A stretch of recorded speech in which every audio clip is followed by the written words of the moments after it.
Pope John Paul II is engaged in a race against time.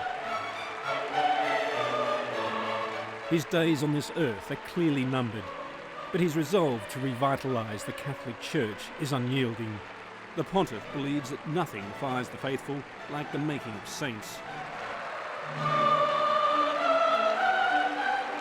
He's created more than any other pope in history, and this, his 464th canonisation or saint-making ceremony, is arguably the most controversial. In front of 300,000 people, a Spanish priest linked to the fascist regime of General Franco is elevated in the kingdom of heaven. La Chiesa iscrive nell'albo dei santi il Beato José María Escrivá, sacerdote, fondatore dell'Opus Dei. Since his death in 1975, José María Escrivá has been fast-tracked to sainthood in record time by a pope who long admired his anti-communist, ultra-conservative brand of Christianity. Opus Dei means God's work in Latin. Critics claim it translates as Catholic fundamentalism. These members of an unashamedly elitist movement aim to influence and change society from the very top, taking their message into the workplace as politicians, lawyers, businessmen and journalists. The message from our founder and the message from the Opus Dei is always the same. Everybody can be a saint, must be a saint, but sanctifying the everyday life. Opus Dei has managed to polarise opinion like few other institutions in the modern Catholic Church. To supporters, it's all about achieving sanctity of the human spirit, and perhaps more importantly, of supporting this Pope's highly conservative social agenda. To detractors though, Opus Dei is seen as a highly disciplined, highly secretive sect, far more interested in amassing power and influence here at the Vatican.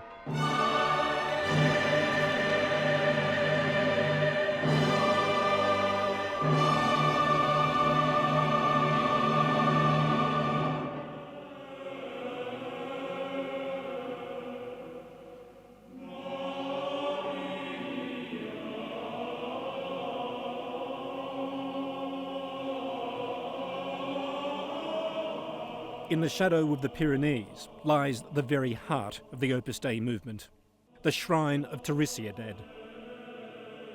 It's an extraordinary monument to the memory of José María Escrivá, who was born and raised in a nearby town. Built on the medieval fault line between Christianity and Islam.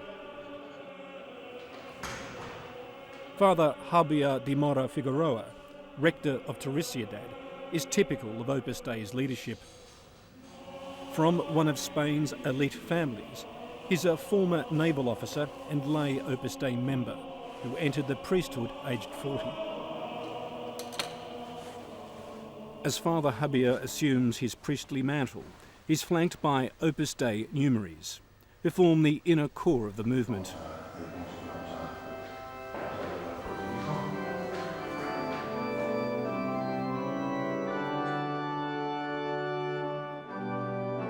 They may wear the suits of laymen, but numeraries are very much Opus Dei's guiding force. They seek careers in the professions and take vows of chastity and poverty. Theirs is an evangelical mission with a rigid social agenda, preaching against abortion, contraception, IVF programs, and homosexuality. The battles to fight or to struggle or to fight with the church is in the all around the world, in the economics, in the media, in the universities.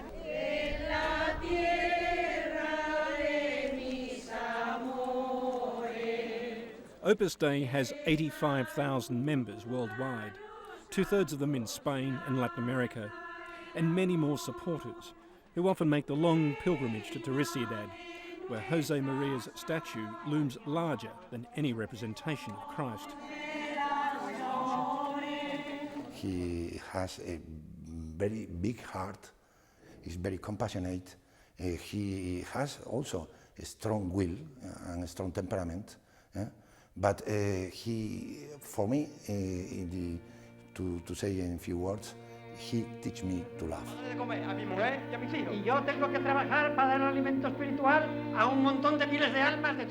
But others have less saintly personal memories of Jose Maria. Through the 1950s and 60s, Escriva's vision was realised by a trusted inner circle of senior numeraries. But after 15 years' service, one of these disciples fell out with the father. Alberto Moncada moved on to become one of Spain's leading sociologists and an implacable foe of the movement. Para siempre, para siempre. They think that the figure of Escrivá is larger than the figure of Jesus Christ in practical behavior of Opus Dei people, which is normal because they need such an agenda to have a person who is above everything. That's why when they make it the same, they will give argument for them to be fanatical. Un abrazo muy grande, otro, más fuerte aún. Sí. Gracias. Combining personal charisma with his evangelical mission, Jose Maria established a network of schools and universities around the world, a ready-made talent pool from which the best and brightest are targeted for recruitment. Cuando la paciencia se termina y ya se había vuelto a empezar muchísimas veces, ¿qué? Paciencia, hija mía, paciencia. But behind the happy facade, disillusioned recruits accuse Opus Dei of operating as a mind-controlling force, obsessed with secrecy, ordering followers to conceal their membership from the community. Alberto Moncada says the claims are true, part of the strategy he used when sent to Peru in the 1960s to establish an Opus Dei university. They recruit very young people in a closed environment. As soon as they prohibit to go to the movies, to go with person of the other gender. They try to be secret in the family. They don't tell your father that you are an Opus Dei member, things like that. They take away the money. They send them to places when they start higher education. And from that time, they are like slaves. I think that the matter is that they mistake the secrecy with the privacy. And because the most of the Opus Dei people are laymen and people working in their job, and they don't like to put a label in the jacket telling I want to be a saint. Esta medalla estuvo siempre en la ermita antigua colgando del cuello de la Virgen, y la gente de la zona propiamente lo que les gustaba era. On a pilgrimage to Trinidad, a group of students from a Spanish Opus Dei university learn of the life and legacy of Jose Maria. Entonces, lo que tenemos en los paneles son fotografías seleccionadas de su vida. They already know that most of the technocrats responsible for Spain's economic miracle of the 1960s were disciples of Escrivá, as are many prominent bankers, politicians and journalists in Spain today.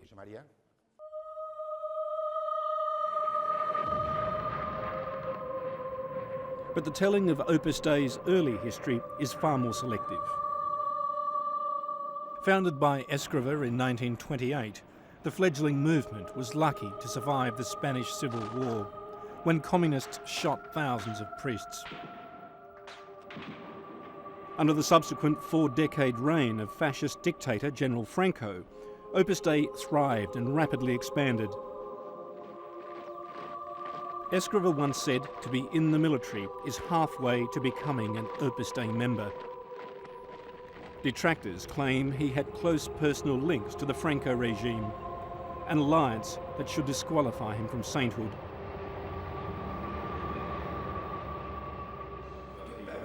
It's a slander on the memory of the founder, says the rector, who speaks with some personal knowledge.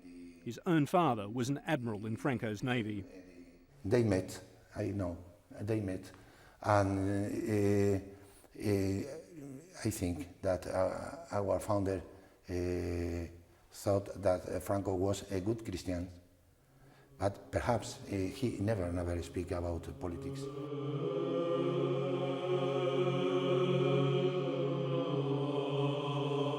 But there are a few other skeletons thrashing about in the Opus Dei closet. Every Easter, Catholic Spain bears witness to this ritual parade of self-flagellation to emulate Christ's suffering and purge sinful thoughts. While these spectacles are largely symbolic, Opus Dei takes a more literal approach, encouraging members to engage in such practices in private, along with the wearing of spiked thigh belts designed to pierce the flesh.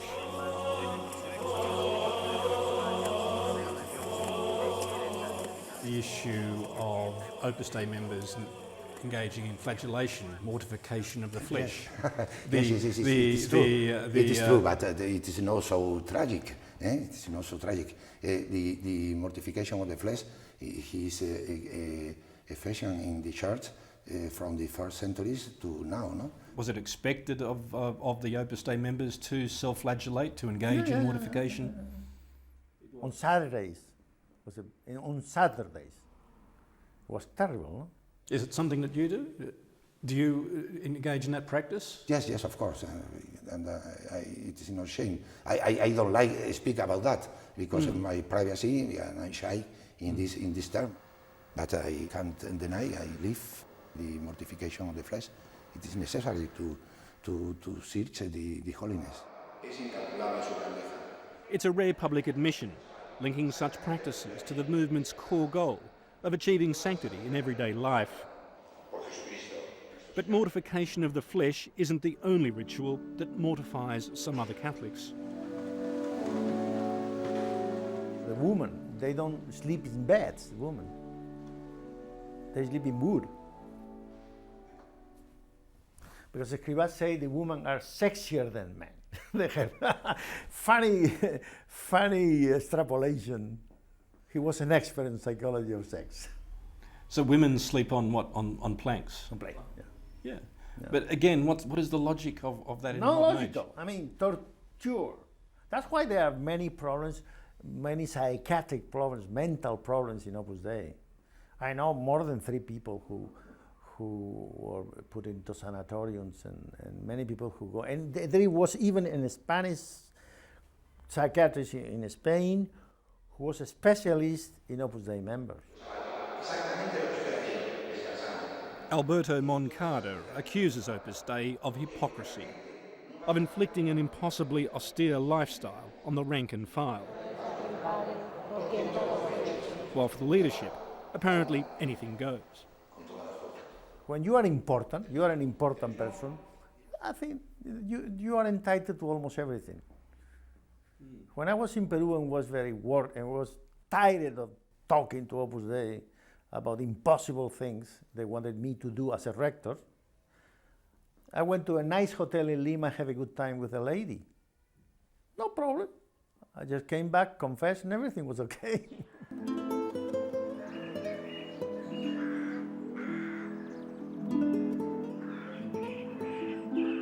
Sanctity through work may be the motto of the Opus Dei elite. But there's nothing spiritual about the tough physical grind of the grape harvest here in the southern Spanish town of Almendralejo.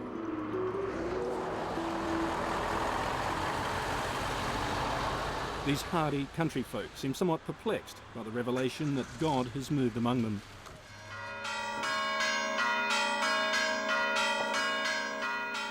But for every doubter, there is a true believer. These are the hands that have made Jose Maria a saint. They belong to a retired country doctor, Manuel Navarro Rey, who says the years of operating primitive X-ray equipment without shielding had left him with inoperable cancerous ulcers on his hands.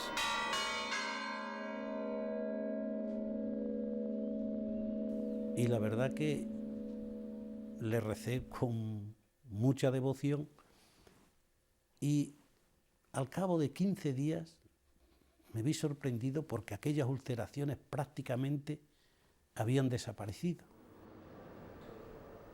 Under Vatican rules, candidates for sainthood need 2 scientifically inexplicable medical miracles. The first came from a Spanish nun whose acute fatty deposits miraculously disappeared after she prayed to the spirit of Jose Maria. Dr. Novado's hands provided the second official miracle, and a few raised eyebrows among locals. What do you say to the skeptics? I mean, to the people who simply don't believe? Pues yo le diría que a pesar de estar en pleno siglo XXI, que existen los milagros, que Dios está entre nosotros.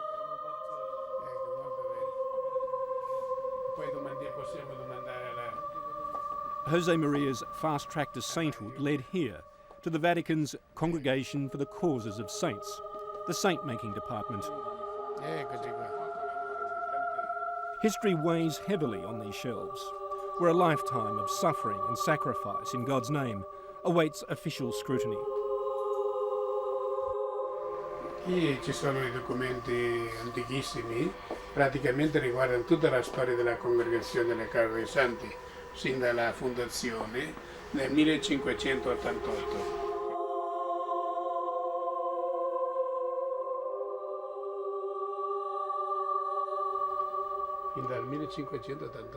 The congregation is run by Portuguese Cardinal José Martins, attempting to steer a precarious path between forensic medical examination and the theological needs of the Church. He denies reports that Escrivá received special favours and that his case triggered an unholy row within the congregation itself. Il processo relativo al Beato Escrivá è stato quello che abbiamo seguito per tutte le altre cause.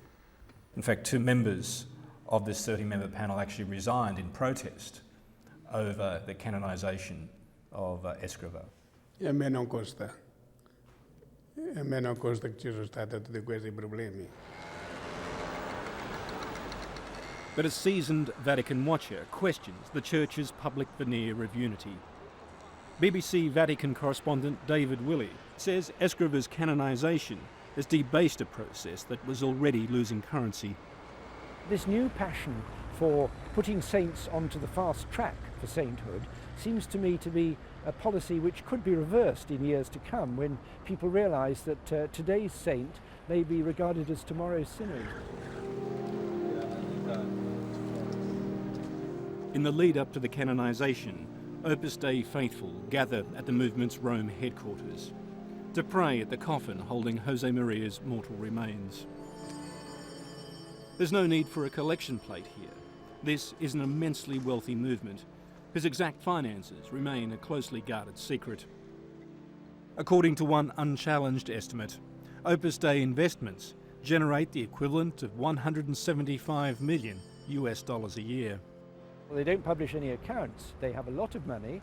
I would suggest it's pretty obvious that their close contacts with the world of high finance, particularly in Europe and in the United States, have given them access to very considerable funds. The movement dispenses cash to non-Opus Dei bishops around the world. In return, it expects loyalty in Rome. In an historic first, Pope John Paul created a personal prelature for the movement, giving these numeraries and priests the right to operate anywhere in the world outside the control of local bishops.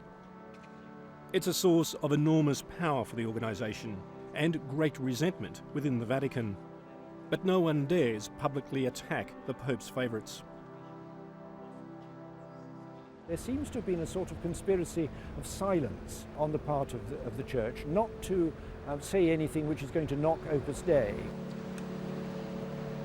People may have been aware that some of their methods were not acceptable to Catholics worldwide, but they don't want to get involved in controversy about this. These days, a canonisation appears equal parts religious event and media spectacle. John Paul II has harnessed the information age with spectacular success, taking his message to the global congregation of 1 billion Catholics. His chief image maker is the papal press officer, Joaquin Navarro Valls, a former Spanish bullfighter, doctor and journalist, who is, first and foremost, an Opus Dei numerary. This is a very powerful position. Mr. Navarro Valls, the head of the press office, has lunch several times a week with the Pope. He has complete access to the Holy Father, and he's privy, I'm sure, to many decisions which are made inside the Vatican at a very, very high level. The presence of such a massive crowd at the canonisation sent a clear message to the Church's cardinals of the very real power as well as the glory of Opus Dei. I wouldn't go so far as to say they would like an Opus Dei Pope next time round, but certainly they want to ensure that this position of advantage that they've enjoyed during this papacy can be repeated during the next one. The whole thing is legitimation of image, nothing more. We have a saint, that's it. Well, they've succeeded. Yeah, they succeeded. I mean, I think they have the tools for their business. With the elevation of Jose Maria Escrivá to sainthood, Opus Dei comes of age. And an ailing pontiff ensures that after he ascends to heaven, God's work will continue here on earth.